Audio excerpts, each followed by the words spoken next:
Hello again, everybody, and welcome into Gamecock Central Radio. It's Emerson Phillips, joined by Andrew Vailliencourt from the Wolverine.com. That is our Michigan Rivals Network partner, and Andrew is with us today to bring us the Michigan perspective as we get ready for this Outback Bowl game between the Gamecocks and the Michigan Wolverines. Andrew, welcome in. Good to have you. Hey, thanks for having me on. All right, we appreciate your time today, Andrew. And just at a glance here, Andrew, I'm looking at the records for South Carolina and Michigan. The Gamecocks are 8-4. Michigan also 8-4.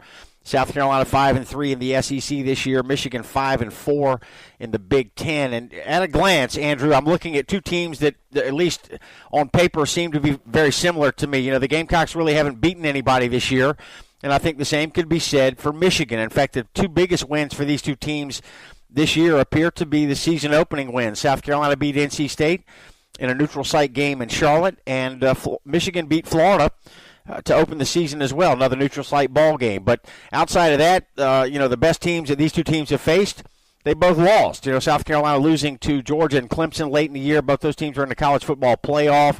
And Michigan losing to Michigan State, Penn State, and then two in a row at the end of the year, Andrew, Wisconsin and Ohio State. So correct me if I'm wrong, but it looks to me on paper like neither of these two teams really beat anybody this year. Yeah, no, and that's been the knock on Michigan all year long, is that they haven't beaten anybody. Purdue winning their bowl game the other night finally gave Michigan their first win over a team with a winning record this season. So there's been a lot of pressure on Jim Harbaugh and the Michigan program this year to, finally come away with, one of those marquee wins. And this is South Carolina, at least up here, is seen as a team that Michigan should, match up well with. There's a lot of optimism that they can finally, get over the hump in this game. But yeah, I wrote a story the other day, and it's remarkable how similar kind of the way the season has gone for both of these teams. So it should be interesting to watch play out on the field. Tell us about Michigan. Questions about the quarterback. I know that Brandon Peters suffered an injury, a concussion in the Wisconsin game, and was not able to play against Ohio State. So this is the redshirt freshman, Brandon Peters, who threw 4 touchdown passes in 5 games this year, did not throw an interception, but was not able to play against Ohio State. Yeah, Brandon Peters is a guy that he was Michigan's best quarterback this year. He started out third string. There was a lot of expectations surrounding him at the beginning of the year, but he ended up third on the depth chart. And because of injuries to both Spate and then poor play from John O'Korn, Peters finally got his chance, and he's been very solid. He hasn't turned the ball over. He's efficient. They haven't asked him to do a whole lot within the offense yet, but he's more than capable of making all the throws. He's not really a mobile guy, but he can escape, a hit in the backfield every now and then. But he gives Michigan its best chance to win. I think a lot of people believe that both Wisconsin and the Ohio State games could have gone quite differently had he been able to play through both games. I know the Wisconsin game had just started to turn right as he got hurt. But the Ohio State game, up until the very end was a nail biter. So it's been a frustrating year for Michigan fans in terms of quarterback play. But Peters has shown the flashes, and this will really be his first test against another good team, since he only had the 2.5 quarters against Wisconsin.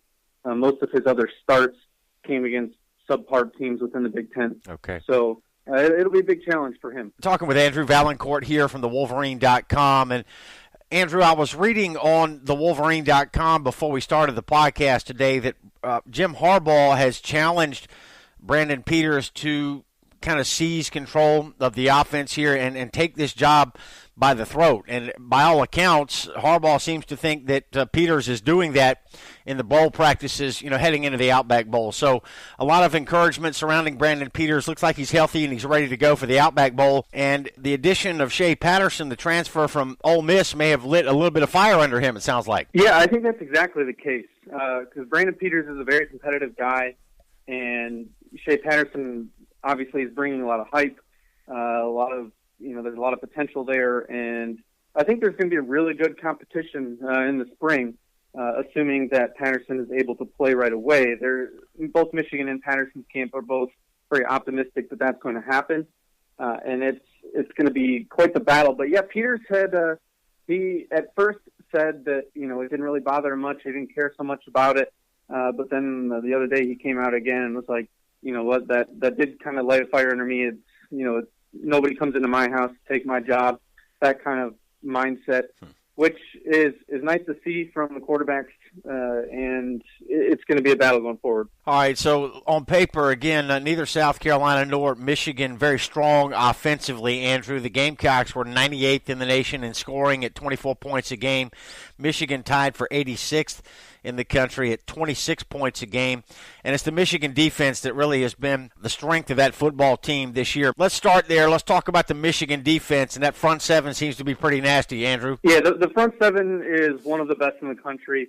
The defense as a whole, number 3 in total defense in the nation, number 1, and like you said, number 1 pass defense in the entire country. So it's a very, very strong defense that has, for a good chunk of the season, single-handedly won Michigan games. Instead of the offense that they're facing, controlling the pace of play, it's almost always Michigan's defense that does that. They like to sort of take a hold of that early and make sure that they're the ones in control. That front seven is led by defensive tackle, fifth-year senior Maurice Hurst. Mo Hurst, he's most likely going to be a first-round pick, potentially early one. And the guy's a monster. He's in the backfield almost every play. He has a really, really quick jump off the snap. He just has a really good internal timer and can get off very quickly. And then on the ends, he's got Rashawn Gary, former number 1 overall recruit, had a very nice season. And then Chase Winovich at defensive end, who led the Big Ten in sacks, and he's benefited a lot from playing on that line with Gary and Hurst, and the three of them, especially Aubrey Solomon, who's a freshman, is at the other defensive tackle spot. He was a 5-star coming in this year, and he's got a lot of talent and has played well of late also. But those guys can really get a lot of pressure. The linebackers, Khalid Hudson at the Viper spot, which is kind of a hybrid safety linebacker position. I think that's similar to the Buck spot that South Carolina runs. And so he's all over the field. Devin Bush is the team's leading tackler, very, very quick linebacker on the outside. And then Mike McCrae's on the inside. He's a very good run defender. So that front seven is very tough. I was talking to one of your colleagues over at Gamecock Central earlier this week about areas where South Carolina could potentially take advantage of the Michigan defense. And within that front seven, the only real spot where Michigan has been hurt this season has been on plays that target Mike McCrae at the middle linebacker position. He's a great run defender, but he's a little bit slower on pass coverage. And so teams like Penn State were able to take advantage of putting Saquon Barkley on him out in the pass game. Slot receivers, tight ends, things like that have been able to get to Michigan every now and then. And then in the secondary, Lavert Hill, David Long are the two starting corners. Both have been lockdown guys, and then the safeties have had their moments as well. So overall, it's a very, very tough unit, and it's going to be a challenge for Jake Bentley in that South Carolina offense. Compounding problems, perhaps, for the Gamecocks is the fact that just a few days after the end of the regular season, Will Muschamp fired Kurt Roper, who was the Gamecocks offensive coordinator and play caller. So the Gamecocks are going to turn to Brian McClendon, the wide receivers coach, to call plays for this Outback Bowl game against Michigan. Andrew, how much has Michigan talked about the change of play callers for the Gamecocks, and how much of a factor do you expect that to be in the ball game? I don't know that Michigan has talked a lot about it. I don't know that they're particularly concerned about the change, but I do know that it might affect the pace of play. It sounds like Roper had the group not playing as fast, maybe of a tempo as they would have wanted, and that could change here in the bowl game. So there could be, it could change a little bit in terms of the way Michigan does things on defense, but overall, I don't know that it's going to be as big of a factor that maybe it might seem on the surface. because Michigan has played quite a handful of teams that have run a faster tempo, faster paced offense, and they haven't had too many issues with that. Penn State really is just the one game that sort of was, all on its own, where that defense just sort of got taken advantage of by Penn State. But overall, yeah, I just don't know that it's going to be as huge of a factor. I haven't heard too many comments from the Michigan staff or players about that change. And that's sort of been their MO all year, is that they focus on themselves. They like to be the ones, like I said, to kind of control the way things go. And I think that's sort of their mindset going into that.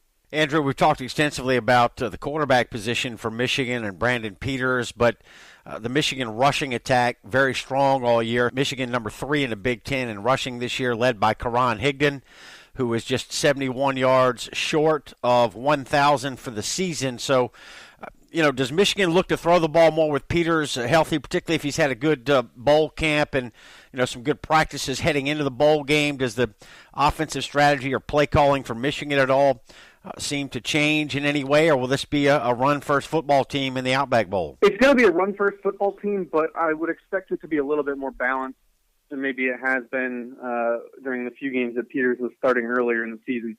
I think that Higdon has been battling some injuries. I think he's supposed to be fully healthy for the game. So they will ride him out. Chris Evans will get in there a lot too. He's stepped up for Michigan in certain games this year. Is a nice number 2. But I do think that Peters will get a chance to air the ball out a little bit more. He's got some receiving talent out there, Donovan Peoples-Jones, a couple tight ends, things like that he can take advantage of. And if that confidence really is there, where it sounds like it is, then I think Peters himself will want to make sure that he's able to throw the ball, at least 20 times in the game. But he hasn't really done that. I'd have to go back and check all the box scores, but I don't know if he's even attempted 20 passes in a game this season.